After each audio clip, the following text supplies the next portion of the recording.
Is everyone excited to be at Star Wars Celebration? Star Wars Celebration kicks off Thursday in Orlando, and it's taking every last bit of Force concentration we have to keep our anticipation contained. That's not how the Force works. Don't question me, Han Solo. Fans everywhere have a wish list for the next few days, and so do Heat Vision's Aaron Couch and Graeme McMillan, who got together and hashed out their expectations and demands for the festivities this year. So let's get into it. Here are the 5 things that could or should happen at Star Wars Celebration.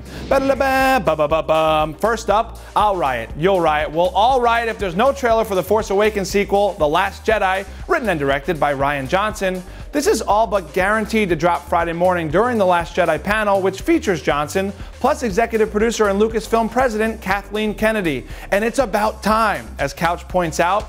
This has to be the biggest film of the past 15 years to have such a short window between the first trailer and release. Justice League gave us a teaser trailer a full 15 months before the movie's release date. Second, besides the trailer, what else will we learn about the highly anticipated sequel? Hayden Christensen, aka Anakin Skywalker from the Star Wars prequels, will be a guest at Thursday's opening panel.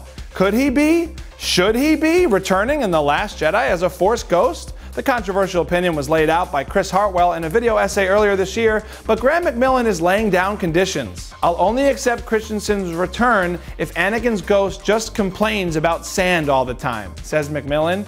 If that's not what he's going to talk about, I'm not interested. It's coarse and rough and irritating, and it gets everywhere. Come on, people, you know you want it, right?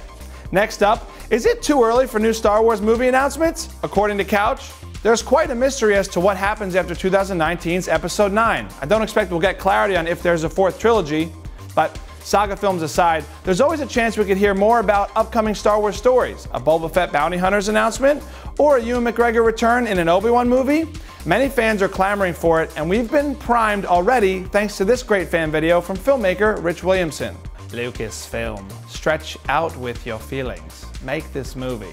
Speaking of standalone films, even if we don't hear about something new, how about some Han Solo movie news? Like, and stop me for pushing too much here, a title? Just a teeny weeny title? Seriously, we can't keep calling it Untitled Han Solo movie, if only because it sounds like we're repeating ourselves, says McMillan. He goes on to raise a tantalizing possibility.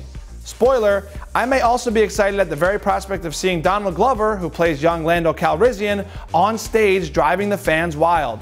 Just to celebrate the possibility of that happening, let's drop a beat. Manteca, bigote, gigante, pequeño, cabeza es nieve, cerveza es bueno. And finally, one of the biggest parts of Celebration will absolutely be Mark Hamill's Friday tribute panel to the late Carrie Fisher. As McMillan puts it, that one is just going to make everyone an emotional wreck, I'm sure. You just know it's going to be funny and heartbreaking at the same time. I think Star Wars fans couldn't agree more. So what are you most looking forward to over the next few days at Celebration? Let us know in the comments, and come back to THR.com for full coverage of the festivities. For the Hollywood Reporter News, I'm Paul Costabile, and now I'm Obi-Wan. See you guys.